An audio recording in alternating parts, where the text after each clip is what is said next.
Bom, pessoal, vamos lá, minha opinião aí e os fatos sobre esse caso do Bolsonaro e do Moro, né? Um resumo disso tudo aí, né? Brincadeiras à parte, né? A gente fez algumas brincadeiras de ontem para hoje, porque no Brasil, se você também não ri da própria desgraça, você surta, né? E aqui, assim, lógico que tem um pouco de opinião, mas muito embasada nos fatos atuais, tá? Sem emoção, sem passar o pano em ninguém, nenhum dos dois lados. E se houverem novos fatos, eu venho aqui com humildade e alegria mudar de opinião de novo, né? Como já fiz várias vezes aqui, inclusive nesse momento estou fazendo, tá? Quais que são os principais pontos que a gente vai falar agora? Eu tô aqui com a minha pautinha, deixa eu até colocar meu óculos, senão seu tio não enxerga aqui direito.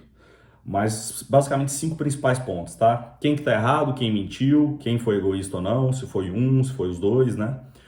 Uma análise breve dos discursos de ambos, né? Então, para você não precisar ver mais de 40 minutos aí de cada um e ler 300 notícias sobre isso, estou resumindo aqui para vocês. Sobre o impeachment e apoio do Bolsonaro, como que isso fica, se existe alguma possibilidade ou não. Como que fica a situação dos outros ministros e secretários, né? Que muita gente está com medo disso. E como é que fica essa questão dos novos nomes aí para a Polícia Federal e para o Ministério da Justiça e Segurança Pública. Então, primeiro, a questão foi mais séria do que a gente imaginava, né? O Moro, que sempre usa um tom muito ameno, muito elegante, usou um tom muito duro e afrontoso em relação ao tom mais responsável que ele usa geralmente. Tudo bem que teve uma pegada até mais institucional do que pessoal contra o Bolsonaro, ele falou muito sobre a autonomia das decisões dele ali, mas sim usou um tom afrontoso e um pouco pessoal também, né? O Bolsonaro também, né? Foi a saída de ministro que a gente esperava um tom mais ameno de todos, a que teve até agora, que foram vários, né? Só que usou um tom mais duro também, com muito ataque e contra-ataque. Óbvio que, né, no caso do Bolsonaro aí, não defendendo ele, mas foi um tom de contra-ataque um pouco também, né? Só uma referência sobre a gravidade da situação. Ontem a gente só não teve circuit break em bolsa de valores. Óbvio que, né, mercado e bolsa de valores não resume a situação do país como um todo, mas é um cheiro que dá para você entender, né? Porque lá fora estava subindo bem, principalmente o S&P lá nos Estados Unidos, e aliviou um pouco ontem aquela questão da tensão do petróleo, que um dia anterior, né, antes de ontem, estava muito tensa. Então isso é bom, essa questão de petróleo e commodities para o Brasil, né? Então ficou pesando essa parte positiva com negativa, por isso que não teve circuit break, porque quase teve, senão ia ter, né? E foi sério também porque, né, de fato, o Moro era um sustentáculo do governo, né, principalmente na parte moral, vamos dizer assim, no combate contra a corrupção, né? E, de fato, o Bolsonaro já vinha nessa briga com ele desde o ano passado, não é de hoje, né, intervindo em algumas coisas que ele não estava achando bom, né? E queria uma pauta anticorrupção um pouco mais para si, tá? Segundo ponto aqui, tudo isso eu vou colocando esses pontos aí na legenda para vocês, tá? O que eu acho, né, do ponto de vista do que eu vi de tudo, analisei com calma, vi várias opiniões, etc, né? Ambos estão errados e foram egoístas, pensando só no seu próprio umbigo. Vou explicar por quê. Primeiro, né, líder, ele tem que pensar no todo acima de si próprio. Isso tanto no meio privado, mas principalmente no meio público, né, que você não afeta uma empresa ou uma instituição só, você afeta o país inteiro e a população como um todo, né? E principalmente quando se mais precisa, que é o momento agora de uma crise de saúde pública grave, uma crise econômica grave, né, e tudo isso. E se eles estiverem falando a verdade, independente de quem está falando a verdade ou mentindo, mesmo assim, achei ambos irresponsáveis e meio covardes por alguns motivos, tá? Primeiro, falando do Bolsonaro agora, né? Preocupado muito mais com a sua imagem pessoal, né? Mesmo que não exista de fato alguma forma de preocupação com os filhos, alguma coisa assim que estão levantando essa hipótese dele querer intervir, né, na troca de diretor da Polícia Federal, mesmo que isso for verdade, porque de fato não existe prova contra isso, é só uma especulação, né? Mesmo que ele estiver falando a verdade, mais uma vez ele demonstrou uma falta de capacidade de governar, né, em meio a essa crise grave, deixando mais com uma instabilidade política que já estava extrema, mais grave ainda, né, e mais insegurança ainda com uma atitude totalmente fora de hora, né? Por que ele não fez isso antes? Ou esperou um pouco mais essa crise passar para fazer isso, né? Qual que é a urgência de resolver isso agora? Qual que é o medo? Tem medo de alguma coisa, né? Então, ou é medo ou é responsabilidade mesmo, tá? E o Moro, né, apesar de que saiu como herói aí, mostrou também que muito mais preocupado com a sua história pessoal, que foi uma coisa que ele falou, né, da sua hombridade, sua história pessoal, beleza. Mas você está num cargo público de liderança importantíssimo, meu amigo. Agora a prioridade não é a sua história pessoal, tá? A prioridade é o país, né? Então, mesmo que não exista de fato nenhuma intenção política, que ele não venha concorrer a presidente em 2022, ou a senadora ali pelo Paraná, ou deputado federal, alguma coisa assim, que pode sim que venha acontecer, né? É um nome muito forte hoje em dia, né? Ou que ele não tenha pedido para esperar uma indicação por STF antes de trocar o diretor, como o Bolsonaro afirmou. Enfim, nós vamos falar um pouco mais disso, né? Também tudo especulação, né? Mas mesmo assim, eu achei a atitude no momento inadequado, né? Inclusive ficou calado muito tempo, né? E do nada saiu tacando bosta no ventilador aí, né? Em rede nacional, em um momento muito delicado para o país, né? Pensou muito mais nele mesmo do que no país como um todo, sinceramente. Então achei os dois meio egoístas nesse momento, tá? Aí você pode falar, mas eu também faria o mesmo, né? Eu tenho que preocupar, né? Cada um com seu interesse pessoal, beleza, né? Não julgo, cada um com sua opinião, mas é por isso que você provavelmente nunca poderia ser, né? Ou não deveria ser presidente ou líder de nada, que é muito importante. Quem assume um cargo desse, né? Tem que entender que o todo está acima de si mesmo, né? E o Paulo Guedes de máscara e meia continua nosso herói, ainda te amo, até que me prove o contrário, né? Mas enfim, questão central aqui, uma das questões centrais. O Moro pediu demissão ou o Bolsonaro que demitiu? Né? Isso é uma coisa importante até para olhar desse ponto de vista de quem foi mais egoísta ou não. Né? Porque para mim o que interessa aqui é quem tomou a atitude final, que foi o mais covarde na situação, o mais egoísta, tá? Não me interessa a teoria, o que foi no papel, né? O que veio no Diário Oficial da União, quem que mandou a carta primeiro, etc. Né? Mas o que foi falado entre eles, o que a gente não sabe, não tem dados sobre isso de verdade. Porque não ficou muito claro no discurso deles quem fez isso no final das contas. Um pareceu que falou mais que foi o outro falou que foi mais ele mesmo, né? Então, não ficou muito claro isso no discurso deles. Enfim, mas isso na prática é pouco relevante pra gente, apesar de que, se foi o Moro, ele foi mais covarde, não era a hora, né? Poderia conversar melhor, e mesmo se não conseguisse um nome para ele indicar como diretor da Polícia Federal, ele poderia esperar um momento melhor para sair, não agora no meio dessa turbulência, né?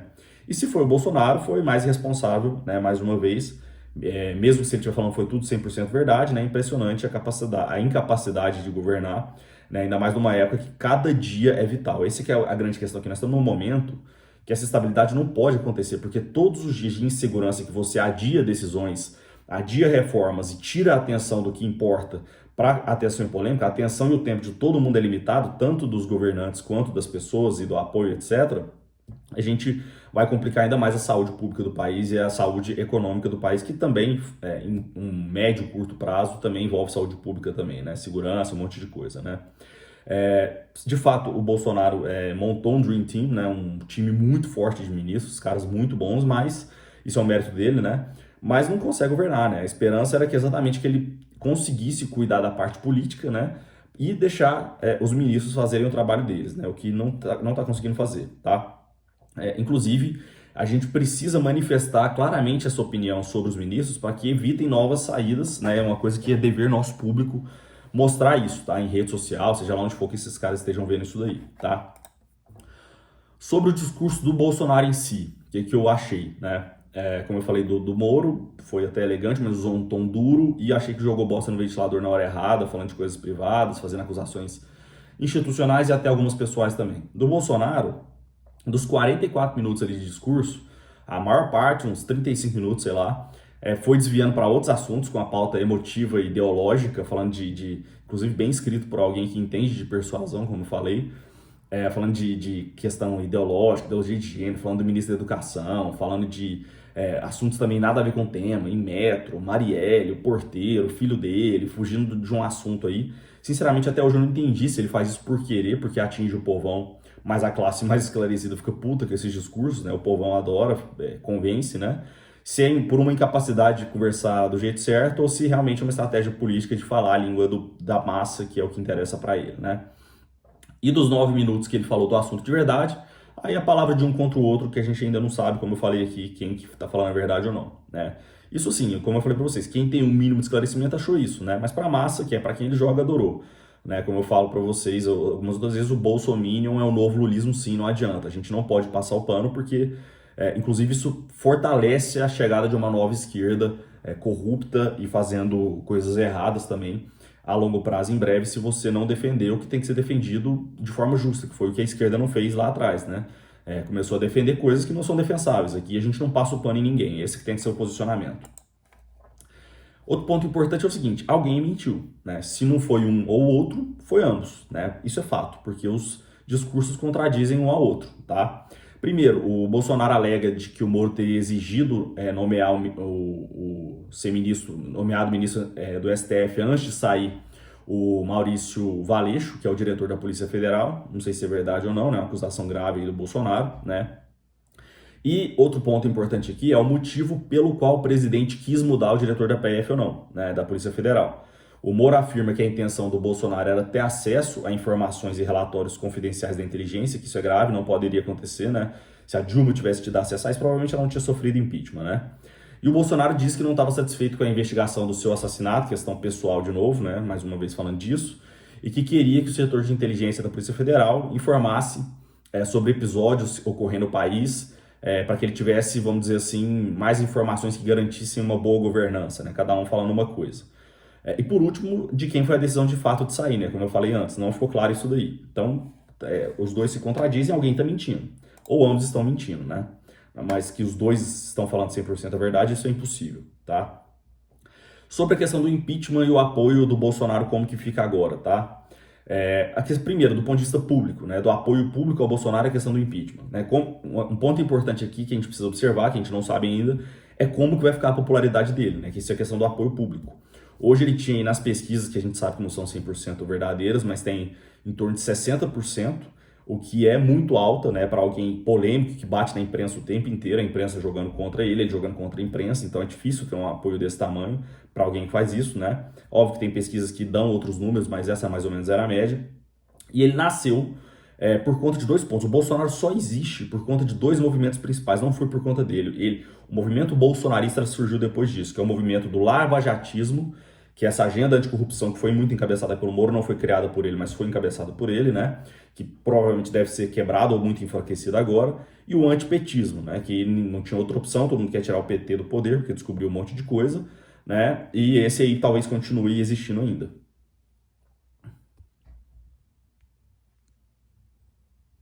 Peraí, deu um problema aqui na Siri. Vamos continuar. Então, agora do ponto de vista político, primeiro eu falei do ponto de vista público, né? Como é que fica essa questão do apoio sobre impeachment e tal. Ele vai precisar negociar com o Centrão, o que ele já vinha fazendo, né? Inclusive estava sendo criticado por isso. Ele começou a negociar com o Centrão, do ponto de vista de quem é mais rígido, vamos dizer assim, critica mais, mas talvez seja o custo político de fazer as coisas passarem, que ele não estava conseguindo fazer. Isso depende da avaliação de cada pessoa, se isso é bom ou se isso é ruim. Mas o custo político dele, vamos dizer assim, o custo para ele conseguir aprovar a agenda dele ficou mais caro, né? Porque vai perder apoio. Então, provavelmente, ele vai precisar negociar com o Centrão, mesmo que ele já tinha começado ou não a fazer isso. É uma questão controversa, né?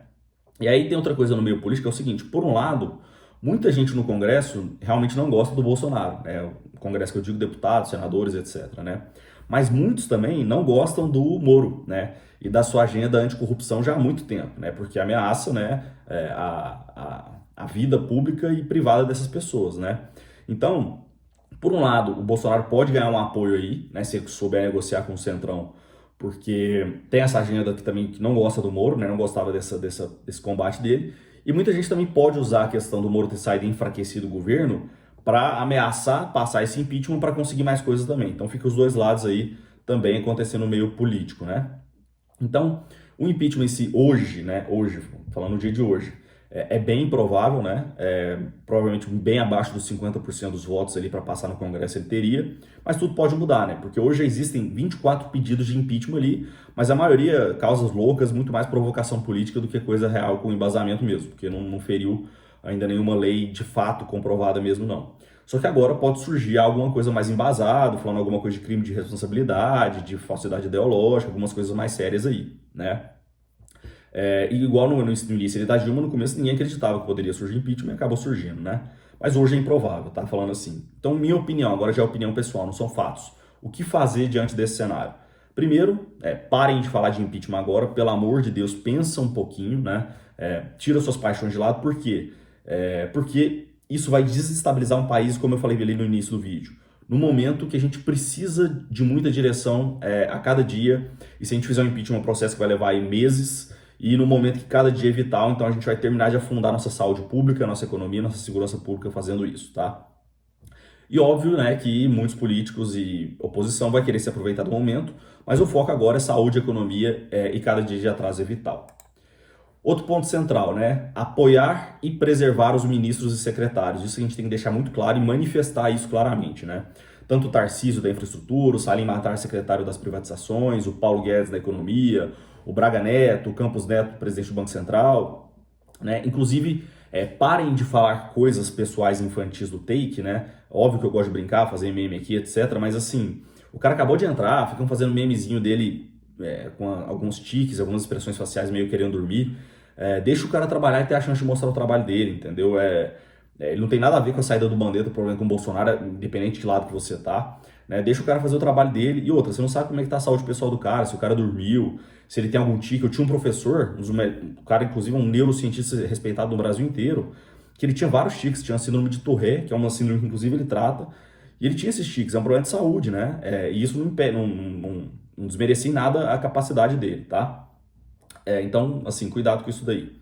E tudo é possível em política, né? O Bolsonaro já mostrou que ele é corajoso por um ponto, ou impulsivo, imprudente por outro ponto, para tirar qualquer um a qualquer momento, né?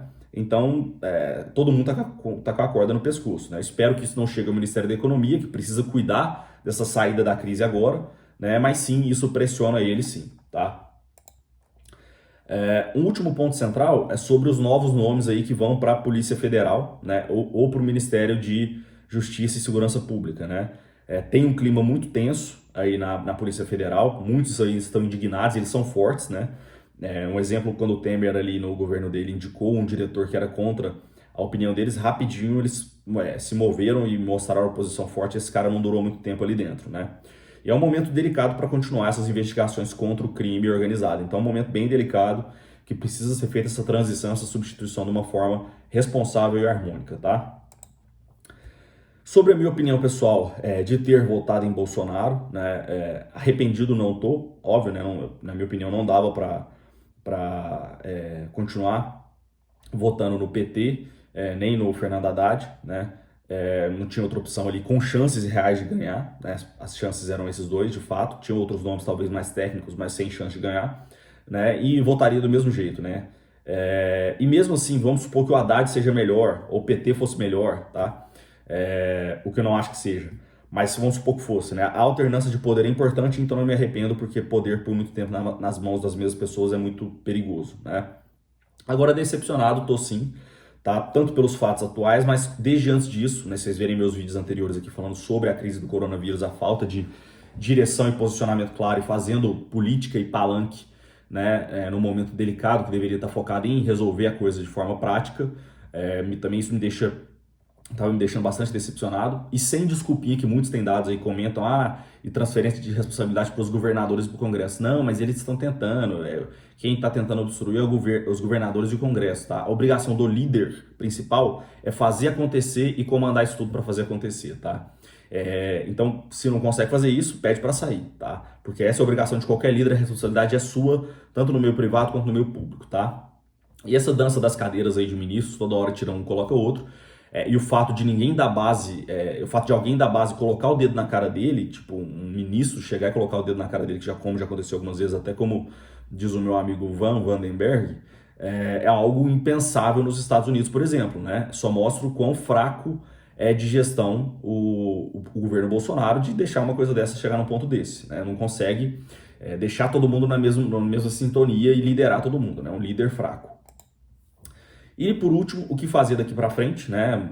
Pegando esse cenário todo, bola para frente, né? Vamos colocar a emoção de lado e cobrar as atitudes que importam, né? Medidas contra o coronavírus, acelerar as reformas que são importantes, que estavam a caminho e atrasou por conta do coronavírus, vai atrasar mais agora por conta dessa instabilidade, né?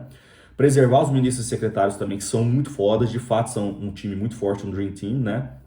E a gente tentar usar esse episódio para acelerar o que de fato tem que acontecer e focar no que importa, tá? Eu sei que é muito difícil, mas é o que a gente tem que pensar agora. E essa crise toda que estava acontecendo, de fato, poderia ser algo bom, talvez a longo prazo, de poder acelerar as reformas. E se a gente focar muito nesse cenário, a gente acaba desacelerando tudo de novo, né? É um cenário ruim para o Bolsonaro, ruim para o Moro, por vários pontos, acho que muita gente vai perceber, e péssimo para o Brasil como um todo, né? Essas que eram duas figuras importantes. Bom só para bandido. Então a gente tem que lamentar e tentar apoiar e fazer a coisa acontecer, né? Torcer contra agora ou é ser burro ou mau caráter. De um dos lados você tá. Se você tá torcendo contra, ou você é burro ou você é mau caráter. Não tem meio termo, tá? E a gente continua com a sorte de ter um potencial demais represado aqui no Brasil. Tá? Então, lógico que isso vai continuar atrasando o crescimento. O Brasil é um país que tem potencial gigantesco econômico, natural, etc., que continua sendo atrasado o seu crescimento há décadas e agora parece que está atrasando um pouco mais, né? Então, se você é um investidor, um empreendedor, alguma coisa assim, fica tranquilo. A gente continua com um potencial enorme, mas assim, é questão de estender o seu horizonte de prazo e pensar no pior quanto a isso, né? Porque pode sim acelerar algumas coisas, mas isso é um cenário que não é fácil de acontecer. Mas assim, a gente vai dar certo, tá? Mais cedo ou mais tarde, pelo jeito mais tarde do que a gente queria, né? Então, dependendo dos próximos capítulos de estudo que eu falei, que a gente vai saber se a gente pode já ficar mais preocupado com o longo prazo ou não, se isso se resolve no curto prazo. Bom, é isso. Espero que tenha ficado claro para vocês. Como eu falei, é uma opinião baseada em fatos e nos momentos atuais, né? Sem emoção, mas com algumas opiniões pessoais junto. E se houverem novos fatos e novas coisas, eu com humildade venho aqui mudar de opinião para vocês, tá bom? Um abraço.